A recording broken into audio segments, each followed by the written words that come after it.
Hello everyone. आज से हम लोग पीवाईक्यू सीरीज स्टार्ट करने वाले हैं। इस सीरीज में हम लोग बायोलॉजी में चैप्टर वाइज पीवाईक्यू पे बात करेंगे और हम लोग नीट 2025 में जो क्वेश्चन जो पूछा गया था उस पे बेसिकली बात करेंगे। इससे हमें एक ट्रेंड के बारे में पता चलेगा कि किस पैटर्न में क्वेश्चन पूछा जा रहा है। तो आइए सबसे पहले आज का फर्स्ट क्वेश्चन देखते हैं। First question match type column question है और इसमें हमें चार ऑप्शन दिया गया है और इसे हमें मैच करना है।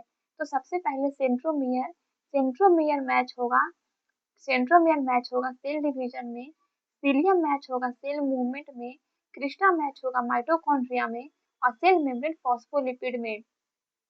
यानी ए का 2 नंबर, बी का 3 नंबर, सी का 1 नंबर और डी का 4 नंबर।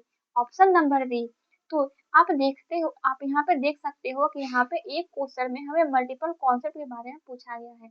आपको इसमें सेंट्रोमियर के बारे में पता होना चाहिए था। अब ये सेंट्रोमियर क्या है? सेंट्रोमियर क्रोमोसोम पे वो पोजीशन जहाँ से दोनों क्रोमेटिन आपस में जुड़े होते हैं उसको हम लोग सेंट्रोमियर कर देते हैं। अब ये सीलियम क्या है? तो सीलियम बेसिकली सेल मूवमेंट में हेल्प करता है।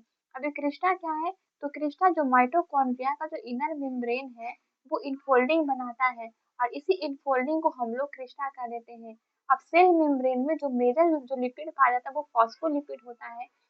तो ये था हमारा फर्स्ट क्वेश्चन। अब हम लोग नेक्स्ट क्वेश्चन पे बात करते हैं।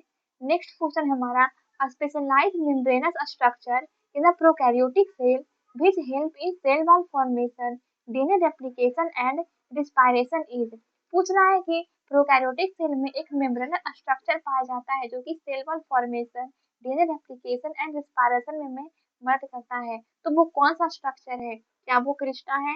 क्या वो इंडोप्लाज्मिक रेटिकुलम है? क्या वो मेसोसोम है या फिर क्रोमेटोफोर है? तो हम सभी को पता है कि ये मेसोसोम है। ये एनसीईआरटी में डायरेक्ट ये लाइन ही लिखा हुआ है कि प्रोकैरियोटिक सेल में मेम्ब्रेनस स्ट्रक्चर मेसोसोम प्रेजेंट होता है। तो ये आप देख सकते हो कि ये एनसीईआरटी के एकदम एग्जैक्ट लाइन से क्वेश्चन पूछा गया है। अब हम लोग नेक्स्ट क्वेश्चन पे बात करते हैं। नेक्स्ट क्वेश्चन है from the statement given below choose the correct option. हमें हमारे पास 5 स्टेटमेंट दिया गया है और हमें चूज करना है कौन सा स्टेटमेंट सही है। तो सबसे पहला स्टेटमेंट है eukaryotic ribosome are 80S and prokaryotic ribosome are 70S। तो क्या ये सही है? तो हाँ ये सही है। जो यूकैरियोटिक राइबोसोम है वो 80S टाइप का होता है जबकि जो प्रोकैरियोटिक राइबोसोम है वो 70S टाइप का होता है। अब the two ribosome are the each ribosome has two subunit. हाँ ये भी स्टेटमेंट सही है। जो सभी राइबोसोम में 2 सब यूनिट होते हैं, एक सब यूनिट लार्ज होता है और एक सब यूनिट स्मॉल होता है।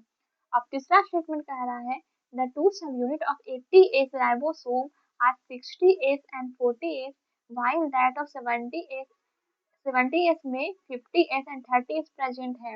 यानी कि हमारा जो 80S राइबोसोम में 60S एक राइबोसोम प्रेजेंट है और एक 40S राइबोसोम प्रेजेंट है और 70S में एक 50S राइबोसोम प्रेजेंट है और एक 30S राइबोसोम प्रेजेंट है। तो ये भी स्टेटमेंट सही है। अब अगला स्टेटमेंट है the two subunit of 80S ribosome are 60S and 20S। तो ये गलत हो गया जबकि जो 70S का बोल रहा है 50 एंड 20S ये भी गलत है। The two subunit of 80S are 60 and 30 and that of 70S 50 and 30 ये भी स्टेटमेंट गलत है। तो यहाँ पे हमारा ए बी और सी स्टेटमेंट सही है। तो हमारा सी स्टेटमेंट सही है, इसमें सी ऑप्शन सही है। अब हम लोग नेक्स्ट क्वेश्चन पे बात करते हैं जो असर्शन रीजन बेस्ड था। तो इसमें हमें असर्शन दिया गया है primary function of Golgi apparatus is to package the material made by endoplasmic reticulum and deliver them to intracellular target and outside of the cell। बोल रहा है कि जो गोल्गी apparatus है इसका प्राइमरी फंक्शन है मटेरियल को पैकेज करने का। जो भी इंडोप्लाज्मिक रेटिकुलम इसको देता है उसको ये पैकेज करता है और सेल के अंदर या फिर बाहर उसको डिलीवर करके आता है। तो हाँ ये भी स्टेटमेंट ये सही बिल्कुल सही स्टेटमेंट है। ये आपको देख सकते हो कि ये एनसीईआरटी में एग्जैक्ट लाइन दिया गया है। अब पूछा गया है रीजन में दिया गया है vesicle containing material made by endoplasmic reticulum fuse with this phase of Golgi apparatus and they are modified and released from trans phase of Golgi apparatus। हाँ, तो ये भी स्टेटमेंट एकदम सही है, लेकिन ये स्टेटमेंट इसको एक्सप्लेन नहीं कर रहा है।